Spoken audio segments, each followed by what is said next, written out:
Hello, and welcome to a very special edition of the TechniPodcast. I'm Charlie, I go by he, him pronouns, and I am Technica's brand director for this year. Today, we're going to talk a little bit about the summer, specifically what it's like to have an internship over the summer, how to apply to internships over the summer, different things you can do to, keep things fun, get the vibes going, and summer really tends to go by quite fast. So we're also going to talk about different things you can do so you don't waste 2 months just like that. So stay tuned. Hi everyone, my name is Amina and I am a current organizer with the brand team. And currently this summer I'm interning at Dell Technologies as a full stack engineering intern. If you don't know what that is, that's essentially like a software engineer who works on front end as well as back end. And I would say essentially like my summer experience has been really great so far. I think I made the most out of my my summer, and I will kind of like give you a breakdown of how to do that as well. So I guess like once you've gotten your internship offers, once you're in the internship, I would say my first like advice for you is to set up one-on-ones with your manager. That's kind of like what I did. I made sure to set up one-on-ones with my manager, set up one-on-ones with people on the team, so I could learn more about the team I'm working with and how they impact the company overall. And then I made sure to set up one-on-ones with other people within the company so I could learn more about the company culture, learn more about possible other roles I could work with or work for, and just learn overall what Dell has to offer. And I believe that's kind of like the best way to professionally take advantage of the internship. If you wanted to have a social like experience, a better social experience, I would say to essentially like network with the other interns. If you have interns on your team, ask people out to lunch, maybe like go out to eat sometime, or just like attend the activities that they set up for you, because a lot of internships, they have a lot of activities in which interns can participate in. So I would suggest to go out to those a lot, because you never know who you can meet and you never know what you all can do. And being a hybrid intern, I feel like it's up to you or up to me when to go to office, but I try to force myself to go to the office at least 3 days out of the 5 days of the week. So like Tuesday, Wednesday, Thursday, and then Monday, Friday, I use those as remote days. But Tuesday, Wednesday, Thursday, I make sure to go in the office to network, talk to people, and also like to get work done in the office, of course. But overall, I would say the best way to take advantage of the internship is to socialize, network, and not to be afraid to put yourself outside of your box, because if you're confined in one space, confined in one box, and doing the same thing over and over again, you're not gonna grow. So when you do something new and try something new, you're gonna excel, and you're gonna learn more about yourself, your strengths, your weaknesses, and just more overall. So yeah, my main tips to taking advantage of your internship is to socialize, network, and just try new things out, because you never know what opportunities could come out of it. But yeah, thank you for listening. Bye. Hi everybody, I'm Ronnie and I'm on the brand team for Technica. I'm currently a rising senior at the University of Maryland and I'm studying computer science. Today we will be talking about how to apply for internships without having an internship on your resume. I wanted to explain why I decided to take on this section. So when I got my first internship opportunity, I was a rising sophomore, or I was a freshman, but I was going to be a rising sophomore, and 2 weeks later COVID hit and I lost my internship. So the summer after, I actually had to apply again to get an internship without having an internship experience on my resume. So since I've been through the process twice, I thought I'd have some helpful insight for you guys. So starting off, I do want to just really make it clear that a lot of it is luck. Like, your first internship is not going to be like this crazy like name like tech company. I feel like going into a big like CS school, at least for me, I remember feeling such a big pressure to like go to a place like Microsoft or Facebook, and I remember having to take a step back and realizing that my first internship is going to be a foot in the door, and it's not going to be like it may not be the perfect experience, but it's going to help me grow, and it's going to help me understand what I'm looking for, what I don't like, and it's also just going to be helpful for my resume so that I can talk about something in the next internship season. So I think it's important to view things as a short-term and long-term goals, and one of the short-term goals is just to get something that's a foot in the door that you think will help you grow and help you have a project so that can be something you talk about in interviews, and that's basically like a long-term goal. So starting off, basically having a game plan. I think, you want to learn how to go about applying for your specific industry, and then it's also important to network and, having skills to show and creating that resume. So those are some of the things we're going to be talking about today. So starting off, I think it's important to go about applying in 3 directions. One, to just apply a lot. So I can't speak for other industries, but at least for tech, every year there's a big GitHub list that I think Pitt creates, and I remember just creating an Excel sheet and just like putting in the name of every single thing that I applied to from that list and updating the status of like my application, if I got an OA or if I got immediately rejected, Number 2, I think going about it strategically. I think it's important to go to career fairs. It's important to talk to people, talk to your upperclassmen, and that kind of leads us into networking. Talking to professors who are in the industry, and like your upperclassmen will be able to give you referrals. If you have a strong connection with them and there's someone that can vouch for you, then it's really good to just like network and like get that referral. So strategically, like it's also good to like go into a career fair and have a game plan of like how you want to talk to your recruiter, what you want to tell them, and also just like knowing how to really vouch for yourself. You want to say like, I'm someone that can learn, like I can do this, like I may not have experience, but this is what I have on my resume and I think I'm ready. So I think that's step 1. I think step 2 is really just working on your resume. So I thought I'd talk about some resume tips, because I remember having to curate my resume 2 years in a row without having an internship, and I remember feeling a lot of imposter syndrome. So I think 1, it's really good to talk about what work you're involved in and like trying to show that you have some sort of leadership experience. Even if you're like, for example, an organizer for your hackathon, even though you may not be a director, I think you still show some leadership experience somehow. So I remember having my leadership experience as a section and then like work experience as something else, because I was like a cashier for some place.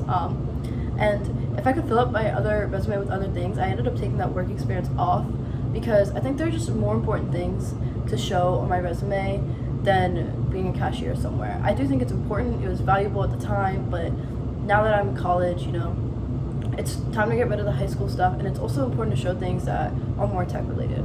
So that kind of leads into number 2. I put projects for my classes on there. I think that was a game changer for my resume because it gave me more content. I talked about 2 or 3 projects, and I feel like a lot of people talk about how you need to have personal projects and it shows your passion for CS, but I think it's great if you do that, and if you want to do that, go for it. But I like to work my 40 hours and then like call it quits, so I just don't have personal projects, and I just use my class projects on my resume, and I was able to talk about them, and I think that's really important. If you're able to talk about it and explain what you did and like the ownership you had in the project, like I think that's all you really need for resumes. Number 3, I think if you're in an honors program or you have a scholarship or some sort of achievement in college that you're able to explain like 1 or 2 sentences, you can just put it like in your education section. Like under University of Maryland, I have like honors college, and then like I just explain like 1 sentence of background, like of what it is, so that the recruiters understand what's going on. And then number 3, I think it's really important to have an aesthetic resume. It can be plain and blank. I added a little bit of color to mine, like 1 color, and I use that as like my bar to separate the sections on my resume, and then everything else is in black. But I think it's really important that it needs to look aesthetically pleasing, because I don't know how recruiters, sift through resumes, but this is the way I envision it. I think they look at your resume. Is it aesthetic? Is it something I want to read? Then they'll read it. If it's hard to read, then they're going to put it aside, because they're going through so many resumes. So that's step 1. I would say step 2 is the organization of how things are organized. So as someone who didn't have an internship, I'm pretty sure I did education, I did skills, so coding languages, technologies that I use like Word or even VS Code, and then I did my leadership experience, and then I did my projects. And I think having it sectioned out like that was just a way to show that like there is something, and it's also easier for them to read, because at that time, I put my skills on the top because I wanted them to know that I had coding experience. I learned it from my classes, and I wanted them to see that. And then lastly, something I regret not doing that I wish I did is I had AP credits from high school, so I technically was a rising junior. Like, I had those credits, and I truly think if you have Java experience, object-oriented programming experience from your first few classes in college, then like, you have the skills to like be able to code at your internship. So when I would have the second time around, I would say that I was a rising senior, and even though that's not true, I would just say, I have these credits, I've taken the classes, and I really think that like helped me get a lot more interviews. And then yeah, I would say that's the end of my resume tips. And then I think I mentioned something along the lines of this earlier, but when you have that interview, I think it is really, really, really important to vouch for yourself. You have to show that you're ready. You have to convince them that like you can learn, because that is what an internship is about. Even as someone who's had some experience, when I go to a new place, there's so much more that I still have to learn. But as someone with no experience, like you have to show recruiters that you have the skills to quickly like exponentially grow when you're at your internship, and that you will be worth their time. But yeah, that's the end of my section. Thank you for listening, and I hope that helps. I think a word of advice that I have is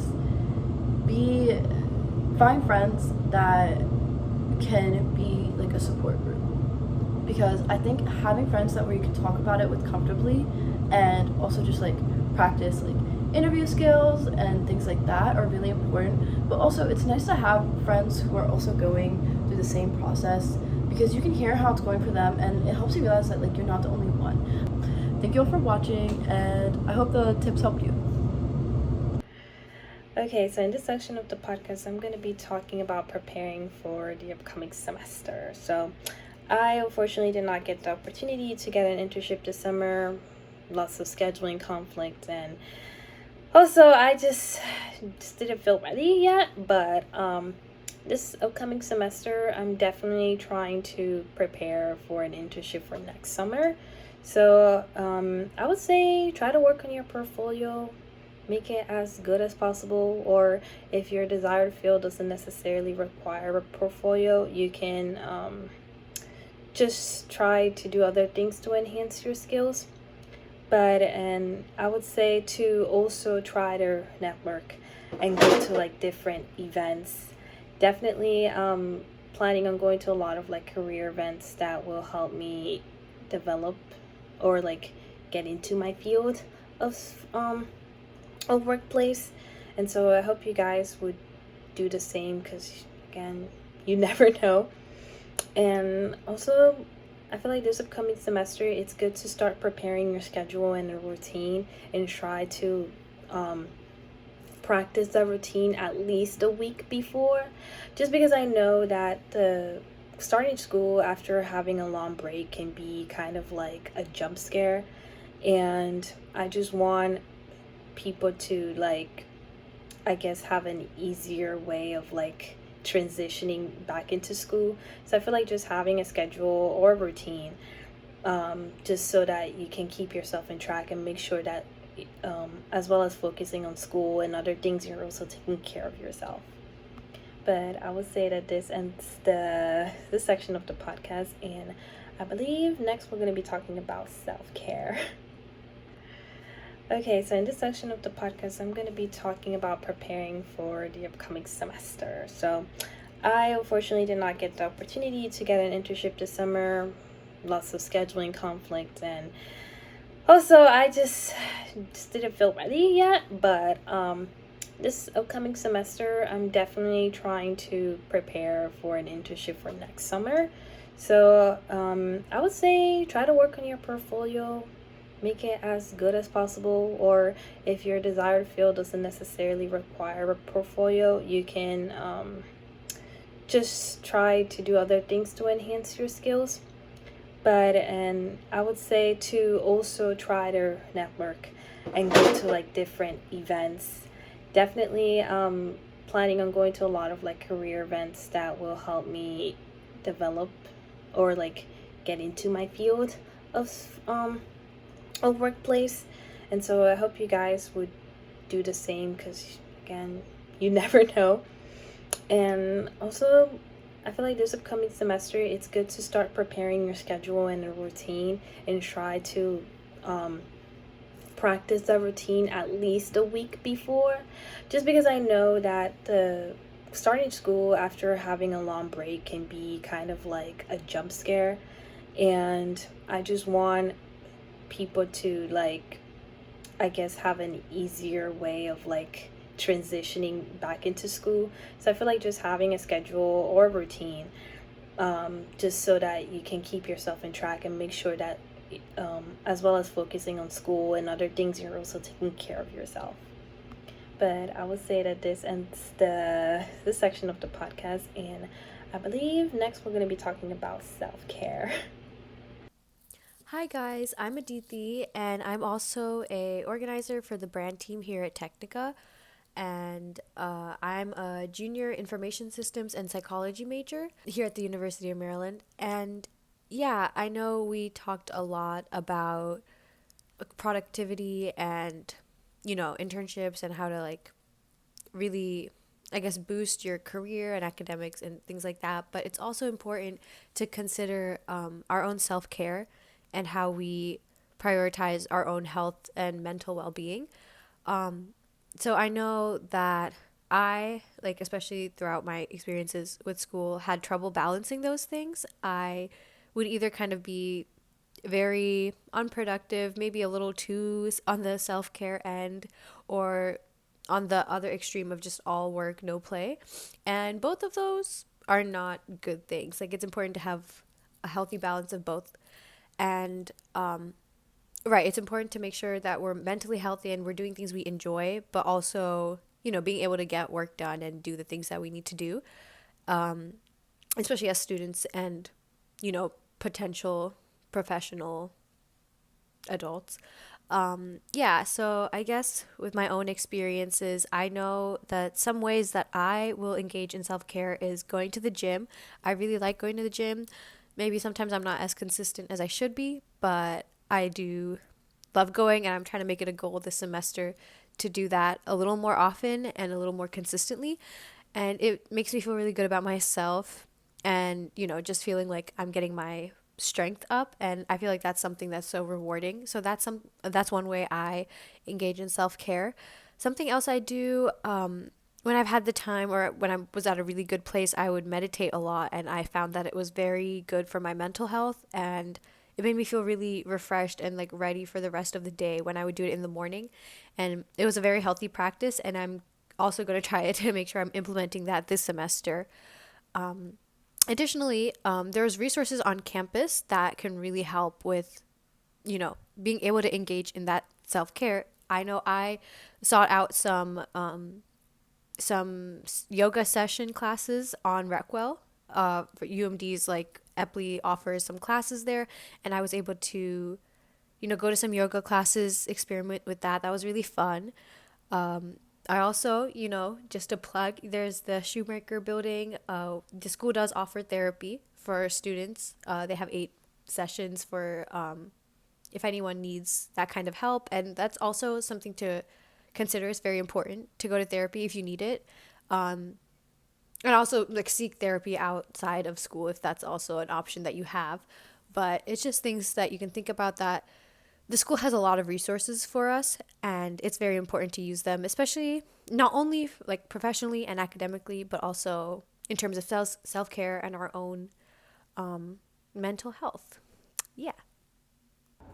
Hi, I'm Soraya. I am the video editor of all the podcasts and video content that's come out on Technica 2023 so far. I also wanted to just give a little bit of my experience so far this summer. I interned at a startup, and I know that for some people who are interning at startups, it either feels like you're doing a lot or you're barely doing anything, and unfortunately I kind of experienced the latter.